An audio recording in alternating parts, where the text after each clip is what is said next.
पुंछ शहर में बहुत ज़्यादा नुकसान हुआ है और वहाँ कैजुअल्टीज़ भी सबसे ज़्यादा पुंछ से हुई हैं। पुंछ में तो हालात बहुत ही ख़राब है। मेरे डिप्टी सीएम कोशिश कर रहे हैं पुंछ पहुँचने की। इधर कोई जान का नुकसान नहीं हुआ, पर मकान की क्या हालत है, लाखों रुपए का नुकसान हो चुका है। लगता है कि 71 वॉर के बाद कभी इस तरह जम्मू शहर को निशाना बनाया गया हो। ये हालात हमने नहीं बनाए। पहलगाम में हमारे लोगों के ऊपर हमला हुआ, बेगुनाह लोगों की कत्ल की गई। ये पाकिस्तान की नापाक हरकतों के सबूत हैं जो अब कैमरे में कैद हो चुके हैं। भारत के जवाबी हमले से बौखलाए पाकिस्तान ने बॉर्डर से सटे रिहायशी इलाकों में पूरी रात फायरिंग की है। देखिए ये टूटे हुए मकान और बिखरे हुए सामान सारी कहानी बयां कर रहे हैं। पाकिस्तान के गोलीबारी से हमारे मकानों की खस्ताहाली होगी। रात को हम शीलिंग की वजह से एक एक कमरे के अंदर हम लेट के रात निकाली। 15 से 20 मकान हमारे बिल्कुल डैमेज हो गए हैं। 50-60 जो पार्शल हैं, बाकी फुल डैमेज 15 से 20 हो गए हैं। इस करके हम गवर्नमेंट से अपील करते हैं कि हमारे लिए कोई बंकर का इंतजाम करें।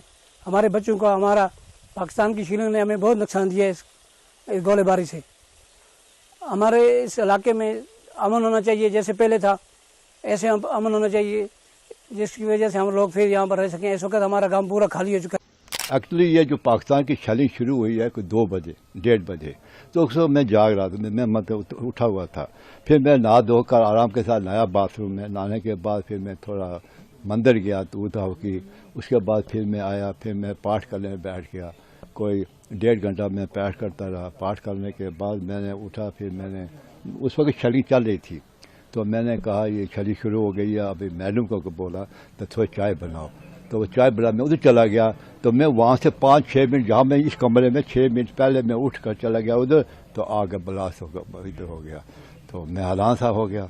तो बहुत हैवी ब्लास्ट था, उसने मेरे मकान को बहुत तबाह किया, परेशान कर दिया हमें। हम कहाँ से थोड़ा थोड़ा पैसे पूरी सर्विस में इकट्ठा कर करके तो हमने ये मकान बनाए। अब ये हालात हो गए। तो ये पाकिस्तान ये लोग हैं, मुझे समझ में नहीं आती है ये करते क्या है, इनकी सोच क्या है कि इतना अरसा हो गया इन्हें। भाई आप किसी के मकान, किसी के घर में ब्लास्ट करना, कुछ करना, इस तरह से कोई तरक्की कर सकता है? अब जरा पाकिस्तान की नापाक हरकतों के कुछ और सबूत देख लीजिए। यह भी बॉर्डर वाले इलाके के मकान हैं, लेकिन पाकिस्तान ने जो रिहायशी इलाकों को निशाना बनाया वो अब खंडहर बन चुके हैं। और उन्होंने आकर इस मकान की ये जो हालत है ये आप देख सकते हैं। हालांकि ये मेरा मकान नहीं है, मेरे पड़ोस में ही मकान है। लाखों रुपए का नुकसान हो गया है। चलो शुक्र है ऊपर वाले की तरफ से कि इधर कोई जान का नुकसान नहीं हुआ, पर मकान की क्या हालत है, लाखों रुपए का नुकसान हो चुका है। तो पाकिस्तान को ऐसा नहीं करना चाहिए कि सिविलियन के घर को टारगेट किया जाए। तो सिविलियन की तो कोई ऐसी बात नहीं है, पर सिविलियन की क्या हालत हो रही है ये आपके सामने ही है। कुछ लोगों के मौत की भी खबर आई है, जो ये टारगेटेड फायरिंग्स की गई हैं, मोर्टार फायर किया गया है, जो हम देख सकते हैं। बड़ा एक छेद दिखाई दे रहा है और पूरी बिल्डिंग को ध्वस्त करने का प्रयास किया है। जी हाँ, ये बिल्डिंग की तो इसकी तो ये हालत है, ये आपके सामने ही है। पर मैं कुछ जगह के ऊपर जिधर कैजुअल्टियाँ हुई हैं, जिधर लोगों की मौतें हुई हैं, मैं आपको वहाँ पर भी ले चलता हूँ और उधर भी जाकर दिखाता हूँ कि उधर भी हम लोगों की क्या हालत हो रही है।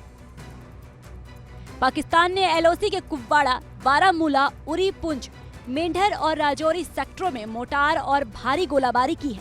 पाकिस्तानी गोलाबारी के चलते सबसे ज्यादा नुकसान पुंछ में हुआ है। ये खुद सूबे के सीएम उमर अब्दुल्ला बता रहे हैं। बहुत नुकसान हुआ है पुंछ में। पुंछ शहर में बहुत ज़्यादा नुकसान हुआ है और वहाँ कैजुअल्टीज़ भी सबसे ज़्यादा पुंछ से हुई हैं। इंजरीज़ भी सबसे ज़्यादा पुंछ से हुई हैं। अभी जहाँ मैं जम्मू अस्पताल में था तो सारे जो ज़ख्मी वहाँ अस्पताल में हैं वो सारे पुंछ से हैं।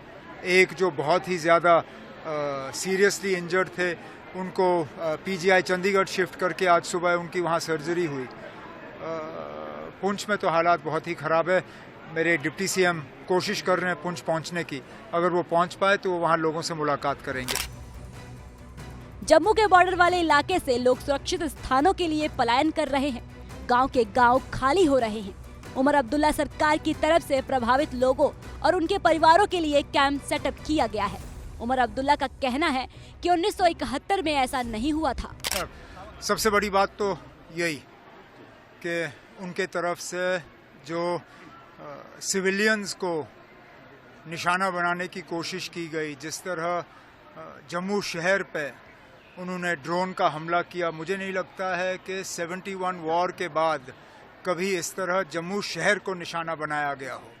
लेकिन हमारे डिफेंस फोर्सेस उनको ये क्रेडिट जाता है कि उन्होंने ये सारे ड्रोन जो हैं उनको नाकामयाब किए और उनमें से एक भी ड्रोन जो है निशाने पे नहीं पहुंच पाई।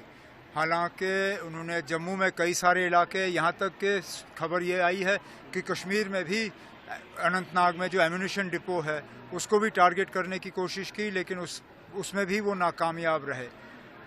मैंने पहले दिन बात करते हुए ये कहा था कि लेकिन अब ये हालात हमने नहीं बनाए।